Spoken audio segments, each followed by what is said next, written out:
Bakit nyo kasi hinahayaan pumarada sa pedestrian crossing? Marami kayo sila, sir, bisita, sir, yung chin, sir. Sa UP po, Aguarda, sir. PWD po kasi yan, sir.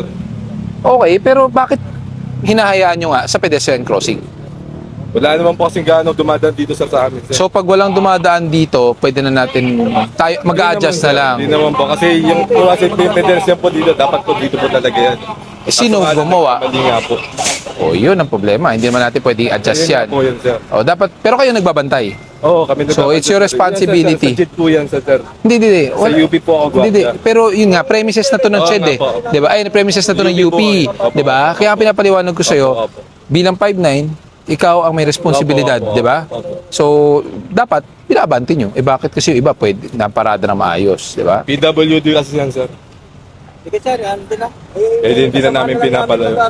Hindi, edi sana dyan yung pinaangat na lang. Wala naman. Construction ka din kasi yan, sir. Kaya kailangan din namin step. Hindi, ito adventure. Yan sa pwesto ng adventure, di ba? Kasi kahit PWD yan, hindi pa rin pwede sa pedestrian. Ano ba to? May pay parking? Wala po yan, sir. Ginagawa kasi yung slot nila, bali si UP, bigyan na lang sila na magano ng parking kasi wala silang maparkingan sa loob. Oo, kasi ito, considered public road pa rin to, di ba? Ang UP, doon naman na nag-start lang yan eh. Dito.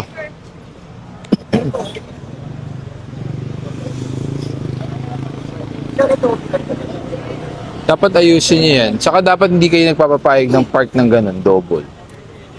Dapat yan, kung gusto nyo, nandoon, tapos dito, since nakasara naman yung gate, park nyo doon. Then sir, may mga ito mga yung mga matatagal na mga ito madali lang tawagin eh. Lagi silang loaded doon pag maraming bisita. Kaya nakaganyan yan. Diskarte na yan. Hindi nga. Diskarte nila, pero kayo ang nagbabantay. So dapat kayong mag-guide. 'Di ba? Nasa windshield po yung ticket nyo. Kasi for towing po dapat yan. Sabi mo, di ba? Sabi ko, sa loob kasi mga pedestrian eh. Sige, okay lang. Pasok mo na Ako na may gawa. Hindi. Sige. Sinabihan ko na rin yung mga guard. Baka ano eh. Sinabihan ko na rin na wag sila magpa-park dito.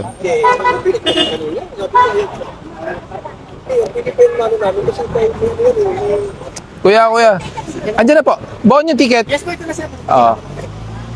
Okay lang yan. Relax lang.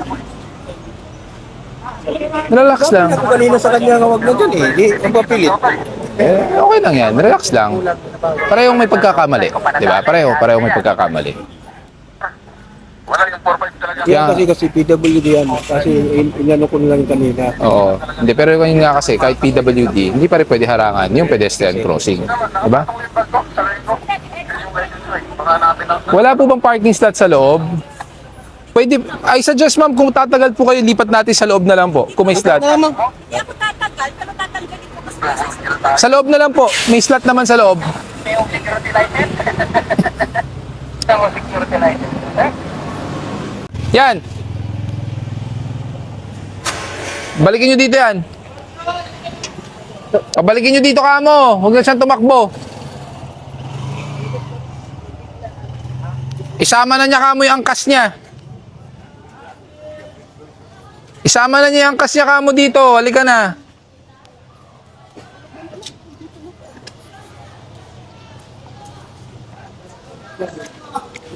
Sabihin mo sa kanya, isama na niya ang angkas niya dito. Dahil ganun din.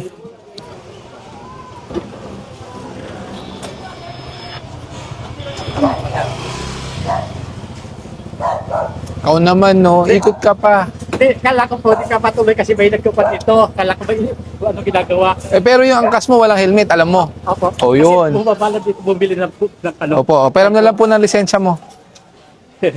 Kala ko kasi hindi pinapatuloy kasi may, kala ko may inspection. Akala ko rin kasi may helmet yung angkas mo. Kayo talaga.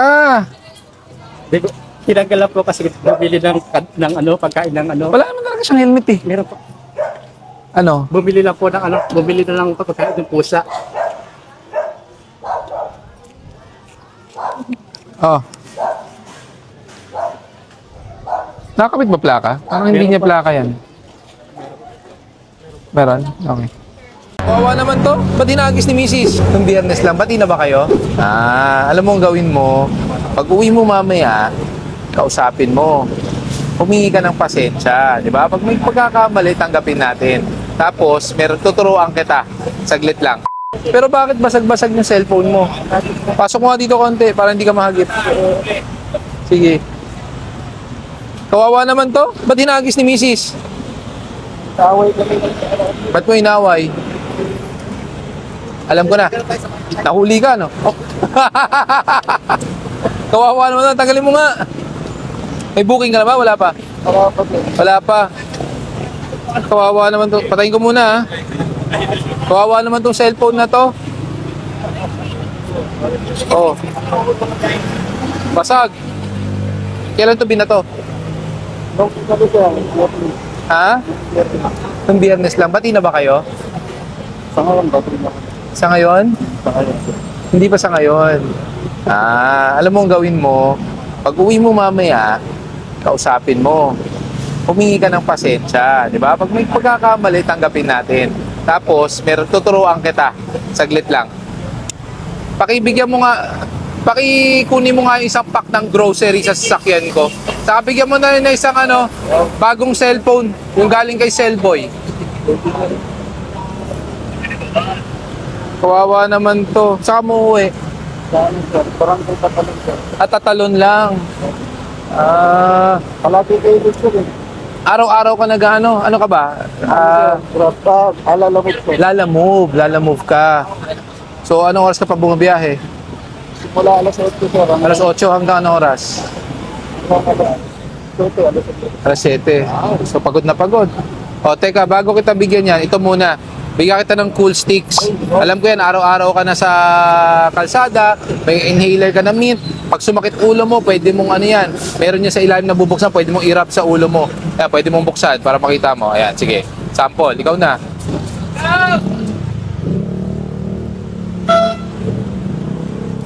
Ayan. O, may inhaler ka na para pag medyo gusto mo ng ginhawa sa polusyon. O, di ba?